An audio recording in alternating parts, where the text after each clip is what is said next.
I was found as a beggar, as an orphan with no home,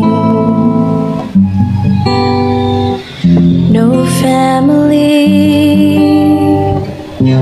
I was found with a stain as deep as darkness fills the night. But the wonder does not lie in the depression of my state, but that you found me at all is simply grace upon grace. You gave your life for me, this wandering soul, to see how far, how wide, how deep, how high is the relentless love of God.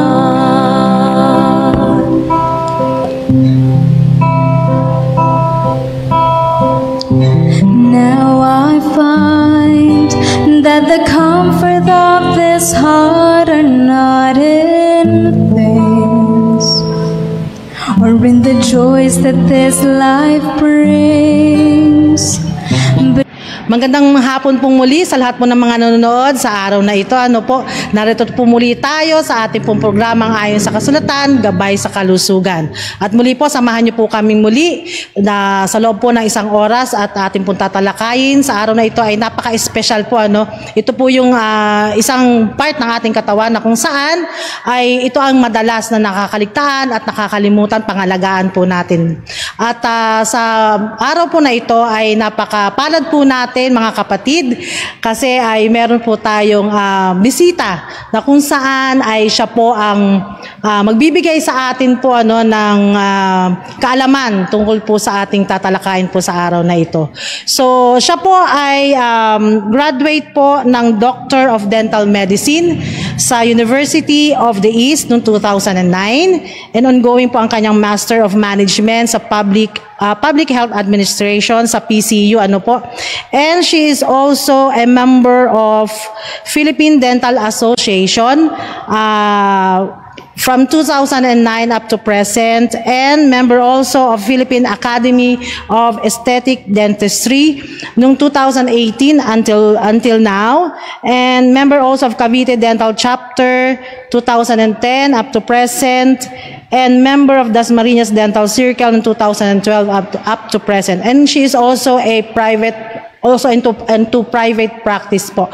So she is also a member of our Dasmariñas G Church, Seventh-day Adventist po. So please let us all welcome Miss Melody Ann or Dr. Melody Ann De Colongon. So good afternoon po, Doktora. Good afternoon. Kumusta na po ang mga buhay-buhay natin? So far po, busy talaga. Pero nagagawa naman po ng oras. So thank you po sa pagbisita po sa atin sa araw na ito. So bago po tayo mag-start mga kapatid, tayo muna po ay dumako sa isang panalangin. So, dakilat makapangyarihan ka pong Diyos na kayo po lumalang ng langit at lupa. O Lord God, maraming salamat po sa araw na ito na kung saan muli ay kami dinala nyo sa platform na ito upang magkaroon muli ng kaalaman po na may kinalaman po sa aming kalusugan. Thank you so much Lord God sa buong linggo na kami po inyong binigyan ng maayos na pangangatawan at masiglang kaisipan, Panginoon. Thank you for the Holy Spirit po na siyang gumagabay po sa amin. At samahan po kami sa buong programa na ito hanggang sa hapon po. At patawarin po kami sa aming pagkakasala. Ang lahat po ito ay aming hinihiling at dinadalangin sa matamis na pangalan ni Jesus. Ayan po, good afternoon pong muli sa lahat po nanonood sa kanilang mga tahanan. At sa linggo po na ito or sa araw po na ito ay ating pong tatalakayin yung aking pong sinasabi kanina na kung saan ito yung pinaka-list na priority ng mga tao na kung saan ay nakakalimutan natin. Ito po yung ating ngipin or yung sinasabi natin may kinalaman sa ating dental health, ano po. So sa umaga pong ito, ay sa hapon pong ito mga kapatid, ay atin pong tatanungin si Doktora. So kung ano po ba yung mga importansya or bakit po ba napaka-importante po ng ating ngipin sa ating pong kalusugan. Ngayon po.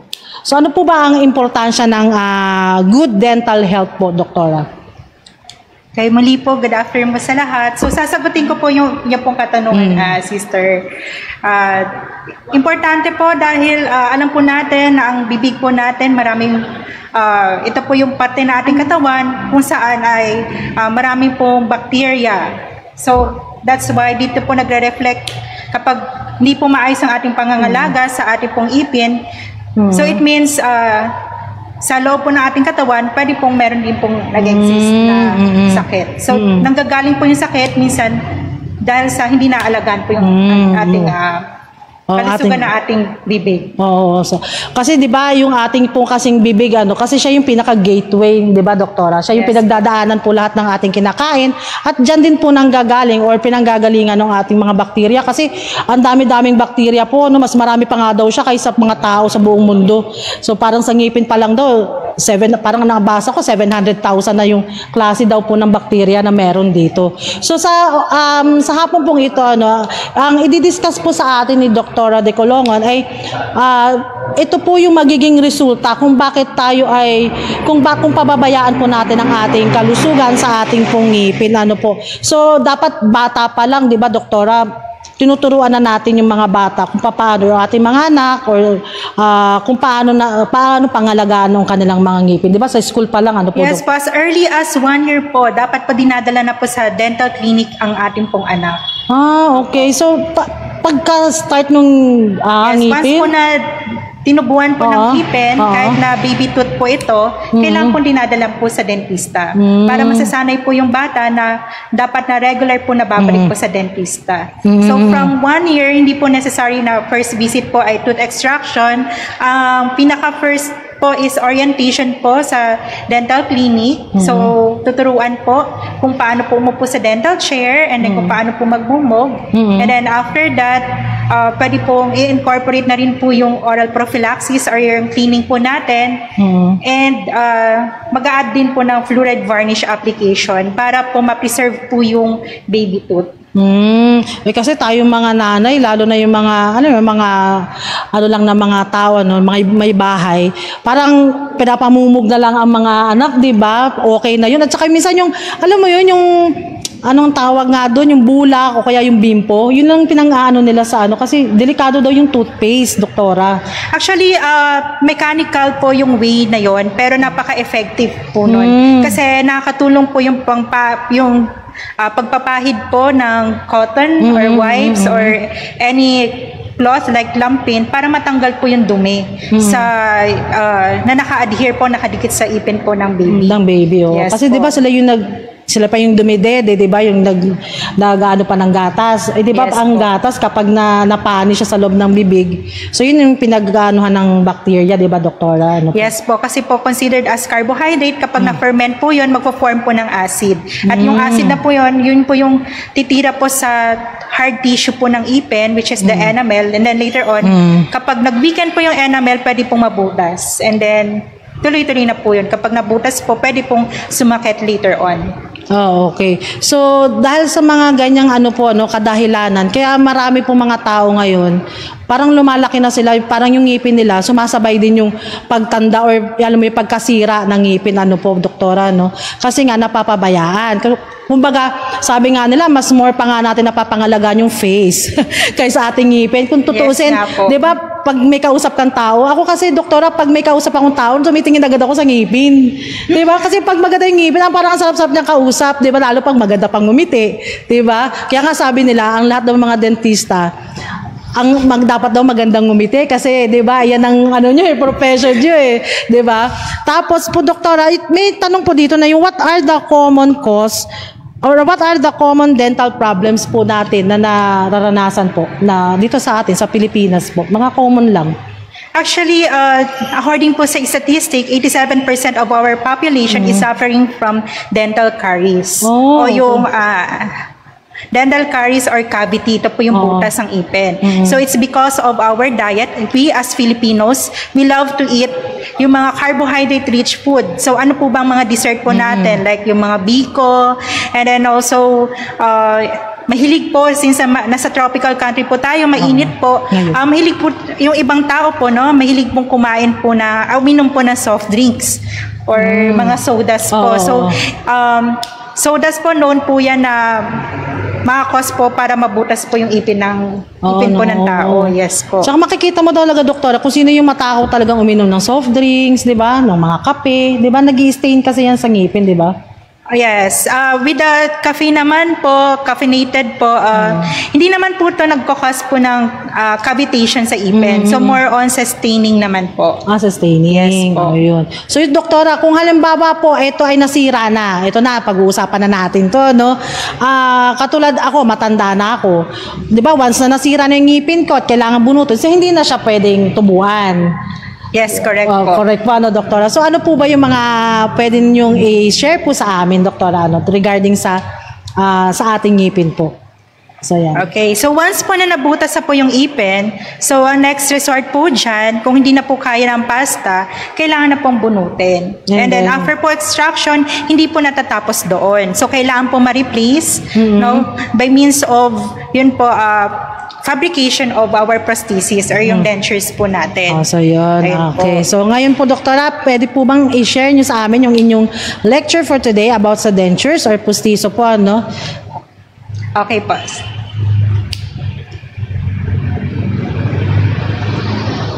Paki-ano daw po yung slides po. Next slides na po. Ayan.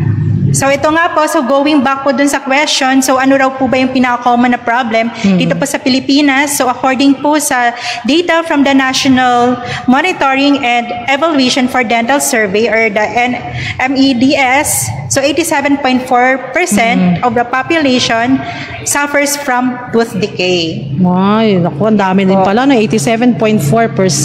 So that is the cause, that's why nabubunot po or na-extract po yung ipin po ng mga tao. Next slide po. Ayan po. The next po. So, the current practice po, paano po ba minamanage ang tooth loss? It involves a consideration of various types of prosthesis. So, there are types po ng postizo or prosthesis that require use of various remaining teeth. So, this can be replaced by means of implant dun po sa mga tao po na may budget. And, syempre, depends rin po kung indicated din po yung implant kapag marami na po yung na-extract na ipin, hindi na po indicated or kung lalagyan po ng implant, pwede pong pagkapitan po ng postizo. Okay. And also according to this, sa niredy ko po, is consequently demands appropriate application of knowledge and critical thinking to ensure the best possible outcome given patient needs and desires. So, it's the dentist who decides kung what type po ng postizo. So, pinaka-the best po is we visit a dental clinic to ask for recommendation. So, this is according to McCracken's Removable Partial Prosthodontics na textbook po. The next. So, these dentures or yung postizo po are needed for variety of reasons. So, ano po ba yung mga dahilan? Ito po yung mga dahilan. Okay, number one po is to improve appearance or aesthetic. So, sometimes there are patients that will visit our clinic, showing this type of denture. Nakita nyo po yung the one that is shown below. So, that is the before treatment. So, do you think it's good? It's good to smile ba? To smile po with that kind of denture. So, the answer is no. And then, so, going back, pabalik na lang po. And then, ito na po yung after po, after fabrication of denture. So, she looks better and more confident na po. The next is to protect your remaining teeth. Do you know po na it tends for the teeth to move kapag po nawala po yung adjacent or yung katabing ipin po? So nagmamigrate po ito towards po sa gitna or mesially. So that's why to prevent that, kailangan po ng prosthesis o ng postiso. So, bali, doktora, kung halimbawa mabunot niyo yung isang ngipin, may tendency talaga na luluwag siya, Yes po. mag-iwa-hiwalay. And then, later on po, we can develop temporomandibular joint disorder po. Once na hindi po na-replace po yung missing tooth. So, ano yun, mahihirapan ba siyang kumain or magsalita? It's more on functional po yung nagiging problem. So, masakit po yung jaw, and then pwede po maka-experience ng lockjaw, and then tenderness po or pain din po sa neck. Yes po. Okay. Okay. And also, kailangan po rin po ng postiso to restore the ability to eat and speak properly. So just imagine if you don't have yung postiso po or your natural teeth, hindi mo nyo po mangunguya ng maayos yung pagkain. Opo. And then, of course, mahirap po kayong maintindihan kapag wala pong ipin. No? More on hangin po yung lalabas. And then, of course, to preserve your facial structure. So, visible po yung image po, di ba? So, the one above, yan po yung complete pa po yung mga ipin. Yes. And then sa gitna po, after extraction, hindi po nare-resorb or bumababa ka agad yung bone. But eventually, once na expose po yung bone sa pressure, like yung pressure po na pinapatungan po ng postiso, bumababa po yung bone structure. Yan po. Ito yung parang di ba? Parang lumalalim yung sa may Yes, yung pag walang dentures. Okay. So next po. Ayan, hindi ko na mabasa. Actually, this is just a summary of everything that is stated by McCracken's 12th edition. So, overall, the reason why we need to have denture or prosthesis is just to have overall oral health, yun po, to preserve the aesthetics, the function, and the health po ng tao. Okay, so question po. Okay, kung halimbawa po ako gusto kong magpa-dentures, doktora. So marami po bang mga options pa po ba na pwede nating sabihin na pwede pang i-save yung ngipin. Kumbaga, wag mo munang pabunot. So Yes, aside sa dentures na Yes po, depends on the remaining tooth structure. So we depend on the remaining tooth structure. For example, the one that is involved is yung pa lang po, yung let's say around 80% of the tooth. So that can be restored by means of root canal treatment. Yun, root canal. Root canal treatment. Then afterwards po, can be restored with crown. Yung mga what do you call this? Crown, mga fixed dentures po natin. So it is the same also, Doctora, with the sealant. Ano ba naman yung sealant? Kasi Sealant is more yun, on sa po siya, preventive measure. Ang effect po ng sealant is it seals, from the word sealant po, it seals po the fissures of the tooth. So yung food debris po kasi, so naturally, if you eat food, so the food debris adheres doon po sa mga grooves. So yung grooves po na yun po yung sinisil po ng sealant to prevent po na masira or mabulok yung ngipin. Yes po. So marami po bang tayong iba't ibang klase ng dentures, Doctor? Yes po. So the dentures can be made from variety of materials. So this including the acrylic, ito po yung mga plastic and metal, combination of both plastic and metal po. And their types used depend on the patient's individual needs and budget. So sometimes they can have the one that is yung mga rubber type po natin, mga unbreakable dentures. And if you are also would like to consider yung dental implants po. And then all of these can be discussed with your dentist. Yun po. So, dun po sa variety of ng materials po na ginagamit sa dentures po, ano yung pinakamahal dyan, Doktora? Actually, dapat po kasi talaga hindi po natin kino-consider yung price. Okay. So, depende po sa, we base our pricing on the case. So, for example, di ba, earlier, yung slide po natin, matagal ng denture wearer yung patient. Pag sinabing matagal na nagpupustiso yung pasyente, so after 10 years po na nababawasan yung bone. So kapag konti na lang po yung bone na pwede pong pagkapitan ng pustiso, so doon po magdidepend yung material po. So it means hindi na po kakayanin po ng ordinary acrylic po. So meron po tayong iba't ibang klase ng material na pwede pong magamit sa paggawa po ng pustiso. Sometimes po, pwede rin po yung mga implants po to hold para meron pong kakapitan yung pustiso. Pustiso. So, depende rin po yun sa kaso po ng pasyente. Kasi di ba may narinig ako yung mga porcelain para ano ba yung porcelain na yun? Actually, we don't recommend porcelain po sa practice. It's because, it's more natural looking, pero the problem with the porcelain is mas matigas po compared to the remaining tissue like yung bone po. So most likely if you have yung mga dentures made of porcelain, so they're the ones na madali pong lumuwag. So in just 2 years po kailangan mo magpalit ng postiso kapag po naka-porcelain dentures po. So yun po mga kapatid, kung meron po kayong dentures pala, yun advice ni Doktora, every 2 years.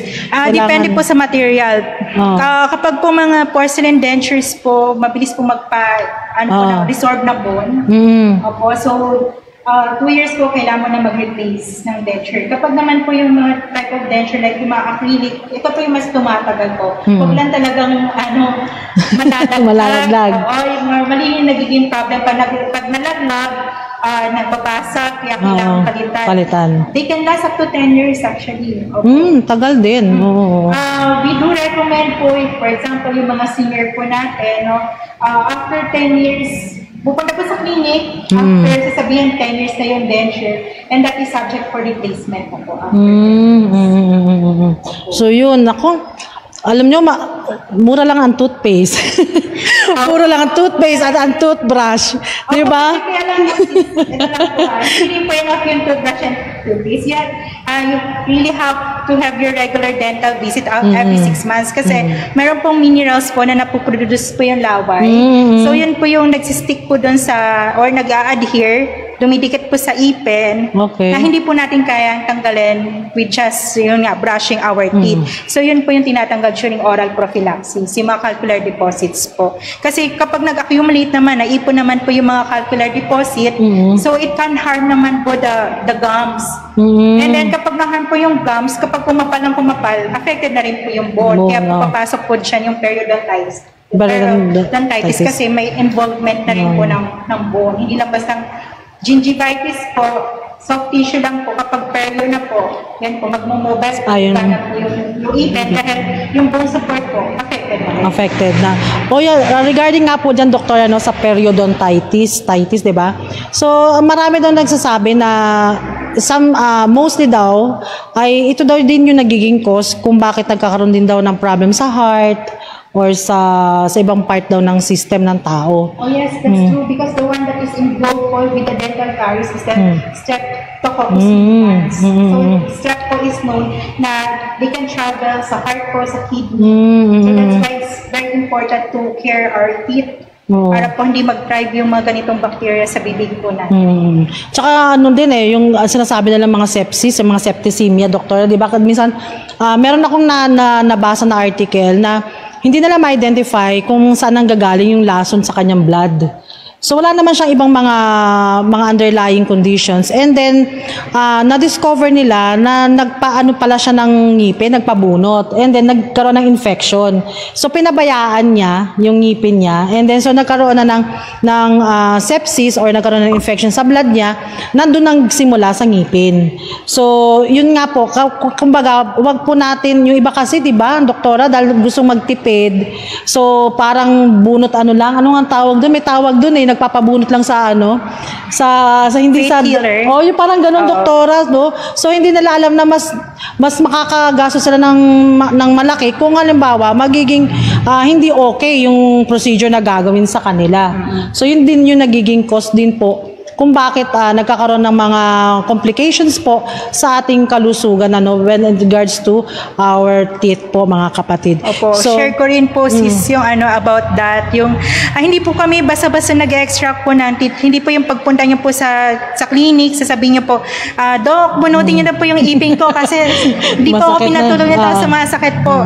And then pag-check po namin, meron pong swelling, hindi po namin extract yon. Kasi number 1, hindi po tatalab yung anesthesia. Opo, dahil yung pus po is acidic and then plus yung anesthesia po na inject po is acidic din. So wala po siyang effect at all. And then aside from that, pwede pong kumalat yung infection. Yun, kaya nga po sabi nyo nga po na after extraction, nagkaroon po ng sepsis. Yun po. So we don't want that to happen. Kaya minsan yung iba nalulungkot pa kasi hindi raw sila nabunutan. Kaya nga raw sila pumunta sa dental clinic kasi nga raw po para mabunutan tapos hindi raw para sila mabubunutan. Tapos magbabayad pa raw po ng consultation fee. Ayun, alam niyo po ba na masakit din sa loob namin na pabayarin po kayo ng consultation fee at hindi rin, alam niyo po yan, hindi po namin na-extract yung ipin nyo. Pero syempre, nakasalalay din po doon yung lisensya po namin. Opo.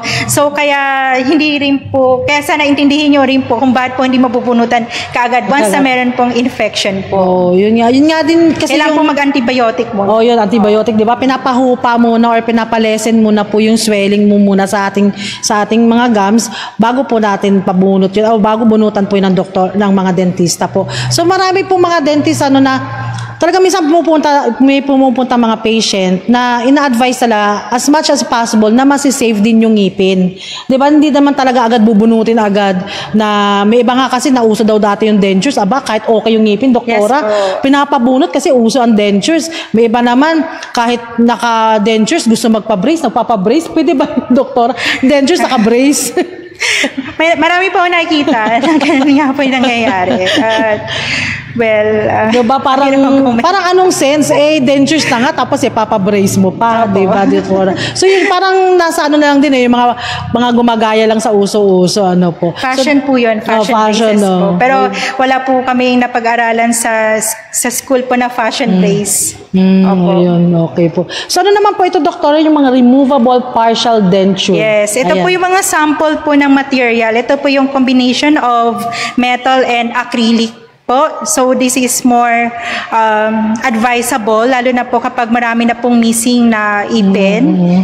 Yes po, it's because this one is more healthy po sa gums. Alam niyo ba sis, before, usong-uso naman. Yung mga panahon ng mga lola natin to instead of metal, gold po yan. Yun. May nakikita mga gold. So kasi nga po yung gold po, known po yan na mas biocompatible po.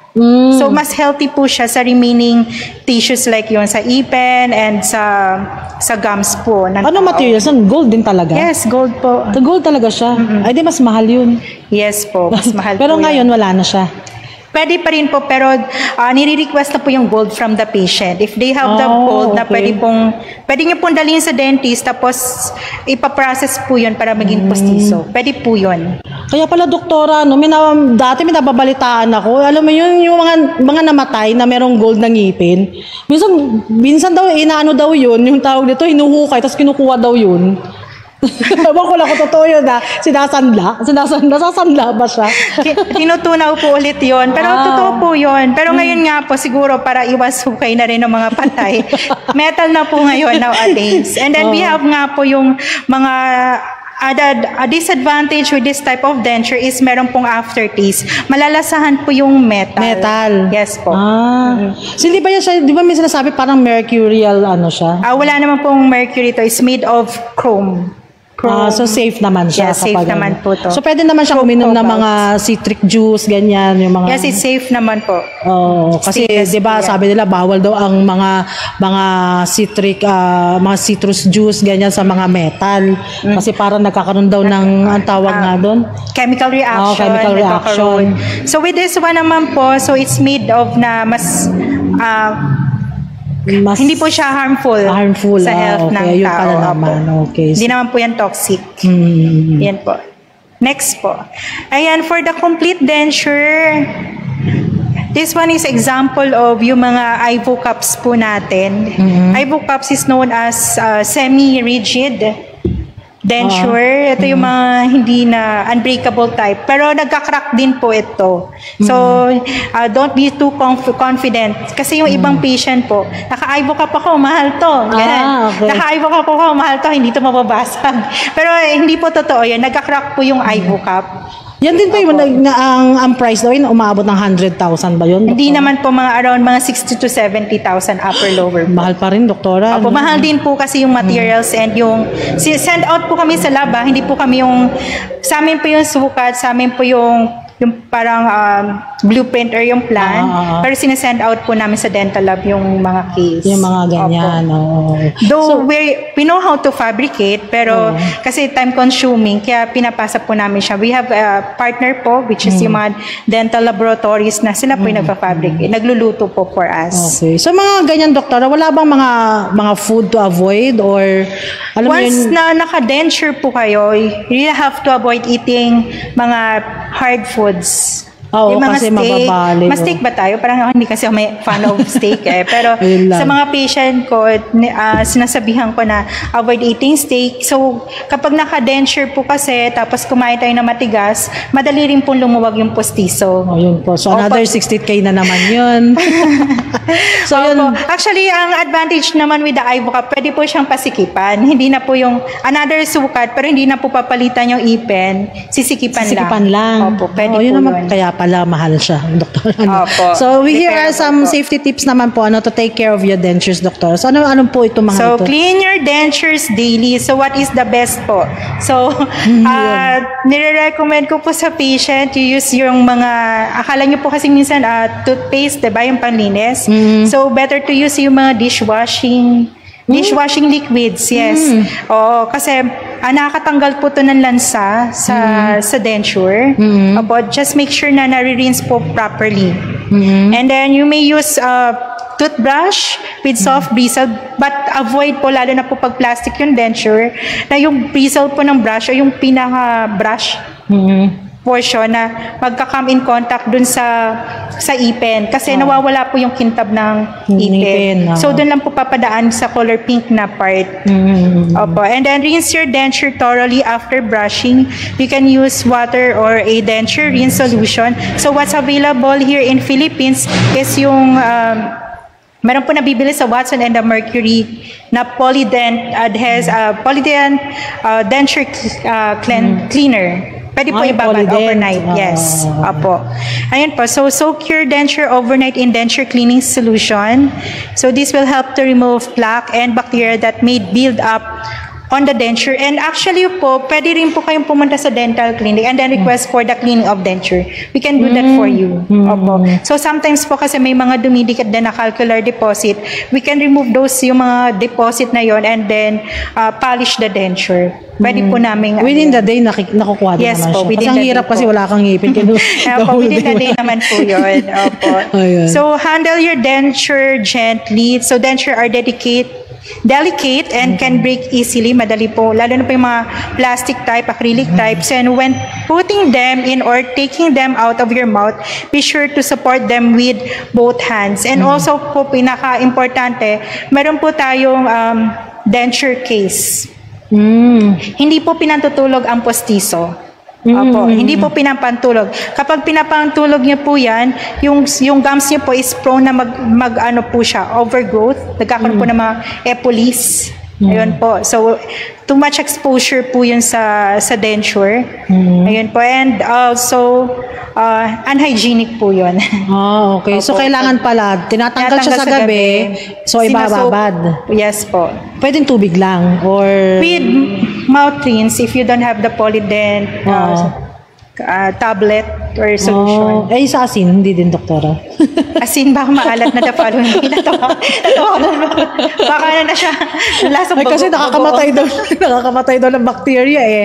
So, pwede naman yung mga mouth, natin? Mga mouth rinse po, opo. Pwede naman yung mga mints po, kung meron po tayong tanim na mints sa bahay, pwede po natin yung gamitin. Okay. Opo, yung mints po. Diba, we yun all know pala. naman yung mints is, pwede, kung wala po tayong mouthwash, we can just chew yung nguyain po yung mints para maging fresh po yung breath po natin. How about, Doktor, yung floss? Pwede rin siya mag-dental floss, yung mga ganyan. yung may denture po, hindi yung po nagda-dental floss. We recommend floss sa mga dentulous po, o yung may mga ipin pa po na. So, we do flossing po.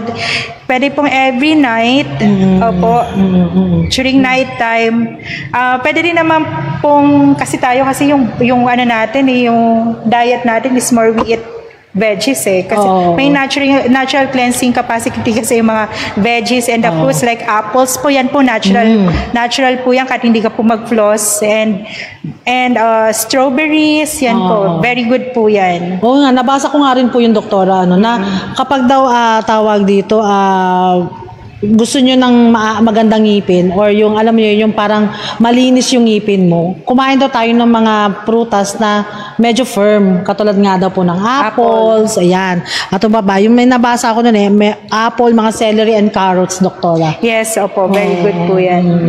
So, totoo ba yung doktora na daw, kapag daw yung maliit ka pa, mahilig kang kumain ng tubo, maganda daw yung ngipin? Yeah. Yung sa tubo naman is mas nai-initiate po yung growth po ng po natin ng mandible. Diba nowadays, yung mga bata is prone na magkaroon ng impacted teeth. Actually, teeth. Kasi nga lahat ng impacted, hindi na tumubo, nakastuck na lang dun sa loob. So, para po ma-exercise po yung jaw, no? So, pinaka-the best po yung panguyain. Kaya na may tubo pa ba nowadays? Actually, during my time, nung bata pa ako, I had this experience somewhere in Batangas. Rin yun, outing ng church, may nadadaanan lang pa kasi yung tubuhan, di ba? Parang it's yung natural na snack before, di ba? Yung tubo. Ayun. Kasi masarap siya kasi, tamis di ba? Matamis. Ako din nung maliit ako, doktora, yan din ang namin, parang merienda. Kukuha kami ng tubong ganyan, tapos, alam niyo yung babalatan namin sa ngipin namin. Yes. Kaya parang sabi nga nila, para daw yung kaya pala sis, maganda yung ipin mo. Pantay diba? yung ngipin. Pantay, diba? Kaso, nagkaroon siya ng space kasi pinabunot ko. Ewan ko ba kung bakit ko siya pinabunot. Sumasakit lang ng kaunti, pinabunot na. So yun, nagkaroon siya ng space. Yun nga, doktora, meron ako nabasa, doktora, na about dun sa, pag may mga space, ano man tawag dun sa, parang sinisingit nila? Anong may tawag dun na procedure? Hindi ko lang sure kung ano yun. Diastema closure. Yun, parang yun. So, ano ba yung doktora? Pwede ba yun halimbawa sa akin, magpapaano ko ng ganun? Or, actually, nowadays, what is very common is yung mga veneerings. Kasi with the veneerings naman po, kasi nga digital na po tayo nowadays, we can do digital smile design and then we will base po kasi dun meron po kasi tayong tinatawag na golden proportion po ng ipin. So, ifa-follow po natin yung golden proportion dun sa smile design para yung outcome po.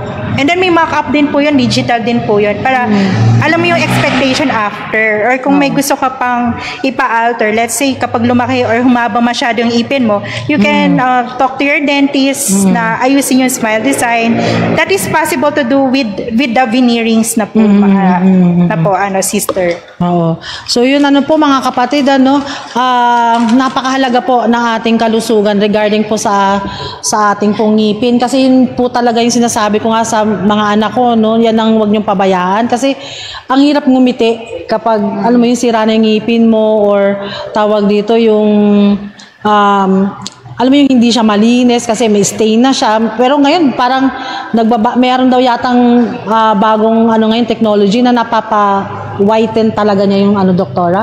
Yes yung po. Laser ba yun? Laser? Yes po, meron po tayong ganun. It's 3-cycle in-office whitening, teeth whitening po. Sis, mabalik tayo dun sa postiso.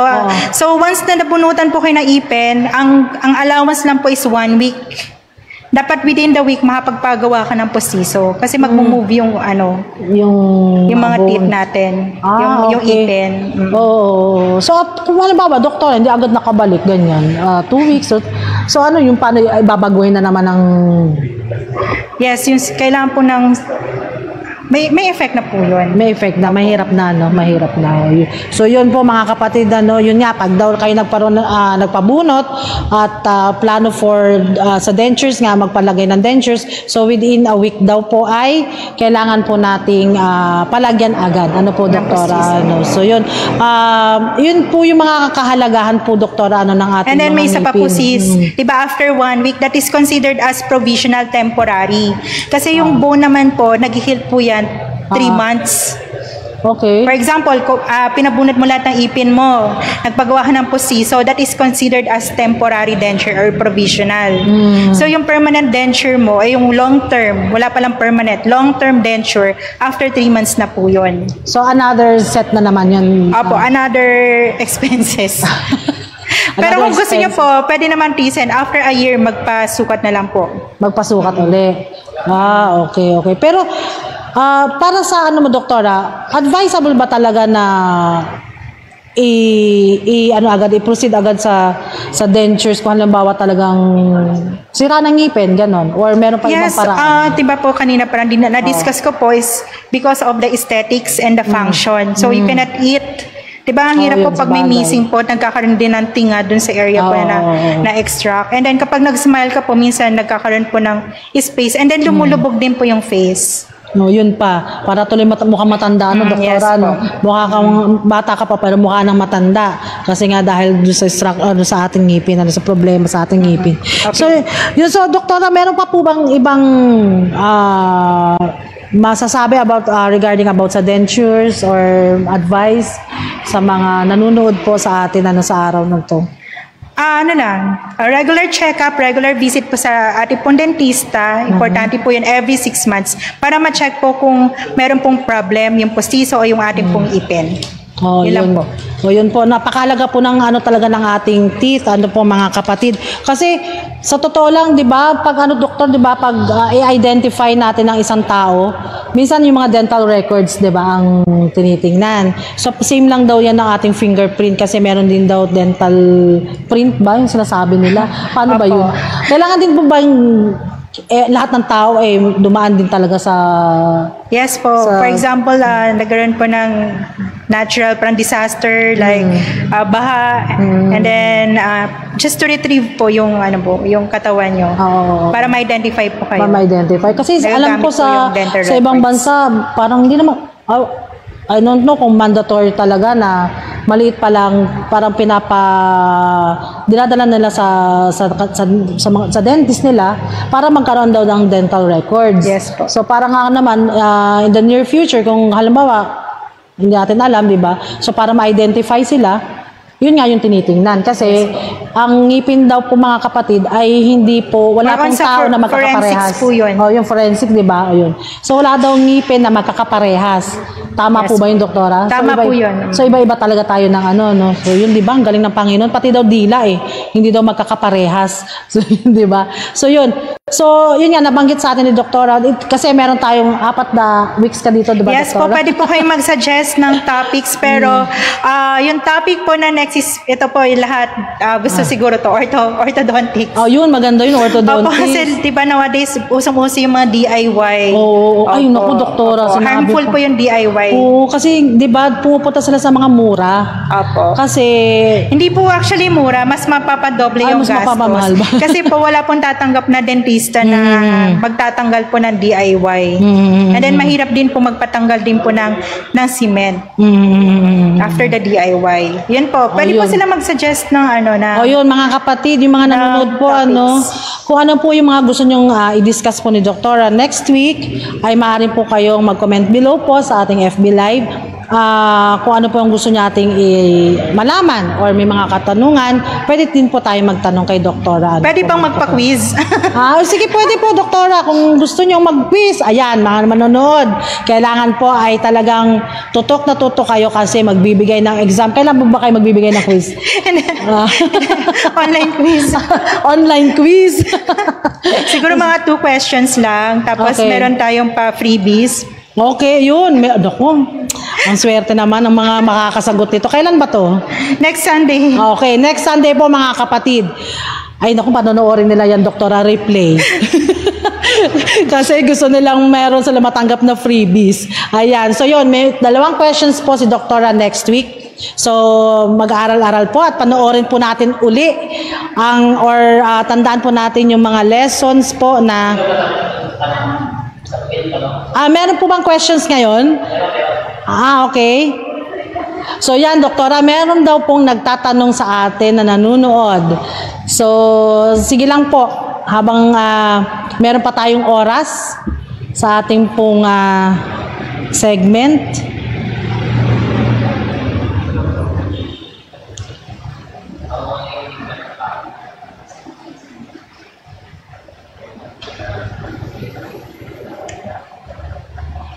Okay, habang hinihintay po natin so sabi nga po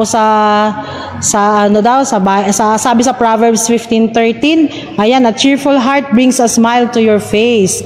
A sad heart makes it hard to get through the day. So yun po, napakaganda. Kailangan talaga lagi tayong nakangiti, mga kapatid, sa buong araw. Ayan. Galing po kay Kirma Kiyaku. Yan, ano po yung root canal? Kasi ang anak ko sabi niya, nagpa-root canal ako dito. Sabi ko, even though di ko masyadong na-gets. Hehehe. Yan, Doktor, ano daw po yung root canal? Sayang. I'll be sharing yung photos next week, pero ang root canal po this is the treatment, endodontic treatment po na ginagawa po sa ipin, in which tinatanggal po yung nerves ng ipin. So for example, sumakit po yung ipin, just to remove the infected na nerve or the pulp, nililinis po yun hanggang dun sa pinaka root area. Mini-measure po yun, sinusukat yung ipin hanggang so from the crown to the root, and then yun po yung nililinis. So kapag nalinis na po yun, fini-fill na po yun ng material. So yun po. Totoo po yun. Kasi ako din po kasi nag-under ako doktora ng root canal. Kasi ayaw kasing bunutin ng doktor kasi sayang daw. Kasi maganda pa yung ngipin. Kasi kaso sumasakit na talaga siya. Pero mas sakit pala ng root canal. Yes, opo. Kasi minsan vital pa po, buhay pa po yung nerve, tapos tatanggalin po. Ang sakit. And kahit po naka-anesthesia, masakit po. Masakit po. Talagang, ewan ko, talagang sobrang sakit. Parang gusto ko magsisi. Kaso, hindi po siya pwedeng isa lang, doktora, Meron siyang ilang session din na kailangan mong bumalik sa dentist. Yes po. Di ba ang root canal? Lalo na po kapag harap po yung root canal, kahit mga single visit, okay lang. Pero kapag mga posterior tooth po, like yung mga molar po, kasi 3 to 4, minsan po 5 canals pa po yan, hindi po kaya ng single visit. Ako nakaliman nun eh. We asked per visit, isang canal po yun, nililinis. Kaya nga, sakit. Opo, pero sakit din sa bulsa. Masakit sa bulsa. Buta na lang, palibre ako nun. Actually, kapag nasa Middle East, free daw yun. Yun, doon. Kasi sa Middle East po ako nagpagano. Yun. Kasi sabi nila kasi, doktora, kailangan daw kung sino yung gumawa sa'yo nung una, siya na yung magtatapos. Yes po. Kasi di ba parang ine-x-ray pa yan, di ba, doktora? Yun. So, yun. So, meron pa po tayo. Yan, so, still about root canal treatment po. So, after 5 years, meron po maintain. Actually, sa root canal treatment, ang tinitingnan po is yung final restoration. Kasi dito po, nakadepende kung tatagal po yung root canal treatment. So, ano po ba yung mga pwede pong gamiting material for final restoration? Kapag mga composite resin, when we say composite resin, ito yung mga puting pasta po. So, this tend from the word resin, plastic po yan. Kapag na-expose po sa heat, so they tend to shrink. So, that's why po, importante po na kapag naka-composite resin po yung final restoration, ang gagawin po is ipapa-replace po yun every 3 to 5 years. Okay. So, yes, kailan ba ako na So, mga magpa-5 years na ba ito? So, and then, yung isa pa pong final restoration po is the crown. Ang advantage with the crown is full coverage po, naka-cover. So, more long-lasting. And yung crowns po natin, that can be replaced every 7 to 10 years. Yung crown. So, if your dentist po recommends na magpa-crown after root canal treatment, you go for it. Kasi more long-lasting, hindi pa less hassle, di tama ba? Less hassle, Yun po. Ayan. Yan, galing naman kay Sister Yelen Camacho. Follow up po ay paano po mawawala ang bad breath? Ayan. Actually, pag halitosis or bad breath yung pinag-uusapan, minsan ano na yan internal na rin siya. Okay. Minsan may problem pala sa loob. Sa loob, yung sa stomach. Oo. So, pero kung bata pa po ba, Sister Ye? Kasi they don't have, wala silang regular visit sa dentist. Oo, kasi yung calcular deposit kapag naipon yan, may amoy po yan. Opo. So, advise yun nga po, your friend na bumisita sa dentist to have yung oral prophylaxis. And then after oral prophylaxis, instruct naman po ni dentist yung proper brushing technique. Opo. So, actually, kahit twice a day nga lang tayo mag-toothbrush, okay lang eh. Okay. Morning and evening. Oo. And then, kung maayos yung diet po natin, like kung kumakain po tayo ng veggies, pero kung meat eater po tayo, much better po kung 3 times a day po nagbabrush. And then kung mahilig po tayong kumain ng sweets, so every after meal po talaga. Kasi po yung mga carbohydrate-rich food, like yung mga cakes po natin, breads, yun, nagpo-form po yan ng acid pag na-ferment po. Actually, ang span lang po yan, for example, kumain tayo ng cake. So 20 minutes lang. Nagpo-ferment po nagpo-ferment na agad. So, kasi kapag sugar ferment, yun po, may acid formation na. Yun po yung pagkain po ng bacteria. So, kaya pag hindi ka nakapag-floss, just imagine yung food debris, yung tinga nandun lang, tapos na-ferment. Masisira talaga. Parang masisira. So, parang advice talaga na after, hindi mo mapigilan kumain ng matatamis. So, kailangan uminom ka din ng tubig after nun para nabawash. Yes po. So, yun po mga kapatid. Meron pa po bang questions? Okay. Wala na. Ayan, so dumako na po tayo mga kapatid sa ating pong pagtatapos. Napakaganda po ng ating pinag-usapan at regarding po ito sa ating ngipin po. So next week po ay meron na namang ihahanda sa atin si Dr. Melody na may kinalaman po sa ating ngipin. Ito naman, kung meron po kayong questions, i-entertain po namin yan mga kapatid. About braces po. Yan, about braces. Lalo ng mga youth, ngayon, sa panahon ngayon, kasi ako nga, yung dalawa kong anak, nag-brace din. Actually, sis, hanggang ilang taon ba tayo pwede magpa-brace? Yun, ikaw ba, sis, pwede ka na bang... kung pwede ka pa bang magpa-brace? Kung pwede pa ba ako magpa-brace? Anong age pwedeng mag-start na advice na for braces, and until what age din na pwede pa siya mag-brace? So yun po yung mga questions po na ating pong tatanungin kay Doktora. At ano pa yung mga after ng braces? Ano pang dapat gawin? Bumabalik ba siya after nun? Ano po? So yun po yung mga ibang questions na maaari po natin itanong kay Doktora Melody. So after braces po, we have yung aesthetics naman. Okay, yun. Mga veneerings, whitenings. Yun, gusto ko yan, Doktora. Kasi bibihira lang din ako makausap ng dentist. Kasi ang mga dentist kasi, di ba, saka ko lang makakausap, pagpupunta ka talaga doon. Pero ngayon, meron tayong dental doctor na maaari yung tanungan po, na free. Na libre. Yan. Wala na consultation, libre na. Yan, mga kapatid, po. So, wag po kayong mawawala uli next week po, So, time po natin sa 1 o'clock in the afternoon hanggang 2:00 po ng hapon. So, after po nito, nandito, patuloy po kayo manood kasi susunod na po dito yung ayon sa kasulatan, gabay sa kabataan, and also ayon sa kasulatan, gabay sa katotohanan. So, maraming salamat po mga kapatid. So bago po tayo magtapos ay let us give the chance po kay Doktora Melody kung meron po siyang babatiin po sa oras na ito. Hindi ko alam kung nanonood yung mga kapamilya ko. Sige po, manonood yung po anak yan. ko dyan. Ayan. Gabe, hi. Sa mga katrabaho nyo, malay nyo po, di ba? Wala.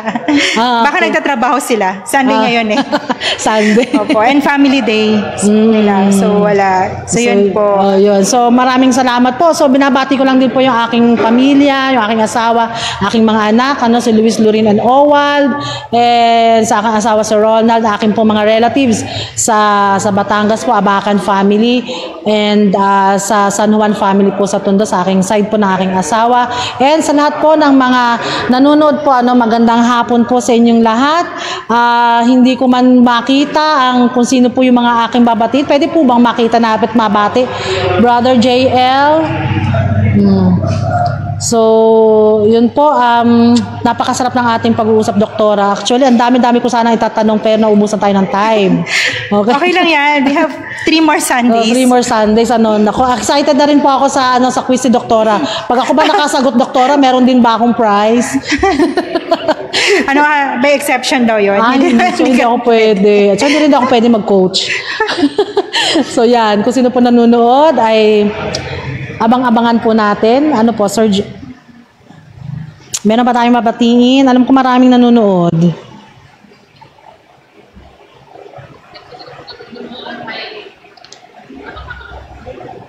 So, meron po. Ayaw may screenshot. Ayun, si Mami Lenny. Magandang hapon po. Kamusta na po kayo? Pinagpipray po namin ang inyong maagaran pong paggaling. Ano po, Mami Lenny? Si Kuya Sam. Kuya Sam, hello po. Matagal ko na kayo hindi nakikita. Magandang hapon, Kuya Sam. We miss you. I miss you. Si Sister Bubot po. Mariana Patalinhog. Good afternoon, Ate Bot. Magandang hapon. Hindi na tayo din nagkita, no, Ate Bot. Pero alam ko, magkikita pa rin tayo. So, sino po? Si Sister Kirma po, yung si Sister Kirma yung nag-ask ng questions. Good afternoon po sa inyo. So, patuloy lang po ang panonood po sa atin. At si Brother Gary Escoces po ang ating pong head elder po ng Dasma G Church. Magandang hapon po, Brother Gary. And sa lahat po ng mga elders, sila Brother Bong Cleofas, at sa lahat po ng kanyang mga kasamahan po sa Fun House. Magandang hapon po ang kanyang may bahay na si Sister Grace, si Sister Sally Montebon, and Brother Norman, si Sister Sonia. Magandang hapon, Sister Doralyn Berber, Ate Fria, Kuya Lino, sino pa ba? Brother Camacho, sino pa ba babatiin natin? Marami. Basta lahat po nanonood. Magandang hapon po sa inyong lahat. Ilan ba viewers? Ha? Ilan ba viewers? Maraming viewers yan, sis. So yun po, maraming salamat po muli mga kapatid. So tayo po ay magtatapos at ating iyukong ating mga ulo po para po sa ating closing prayer. Maaari po ba nating hilingin si Sister or si Dr. Melody for our closing prayer po? Okay, let's pray. Dakilan namin Diyos, namin pong tagapagligtas. Kami po ay nagpapasalamat at pinupuri ang iyong pong pangalan sa mga oras na ito, sa buhay na patuloy niyo pong pinagkakalob niyo po sa amin, sa pag-iingat, sa lahat po ng pagpapala. Patuloy niyo pong pagpalain ang gawaing ito, na marami pa po ang ma-reach na mga tao upang marami po silang matutunan tungkol po sa inyo at tungkol rin po sa pagpapahalaga po ng aming pong kalusugan. At dakilan Diyos, nilalapit ko po sa inyo ang lahat po ng bumubuo sa Dasma G, na patuloy niyo po silang pagpalain, at nihiling ko rin po inyo pong banal na espiritu ang siya pong gumawa on behalf of them. So we are nothing without you, Lord. Forgive us from all our sins. We ask all this in the loving name of Jesus. Amen. Amen. I was found as a beggar, as an orphan with no home, no family. I was found with a stain as deep as darkness fills the night, but the wonder does not lie in the depression of my state, but that you found me at all is simply grace upon grace.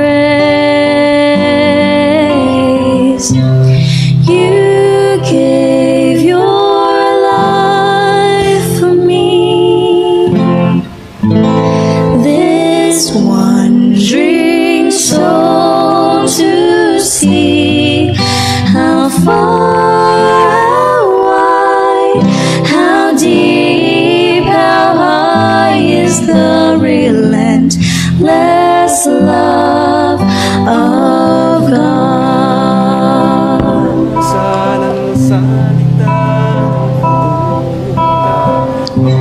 Now I find that the comfort of this heart are not in things or in the joys that this life brings.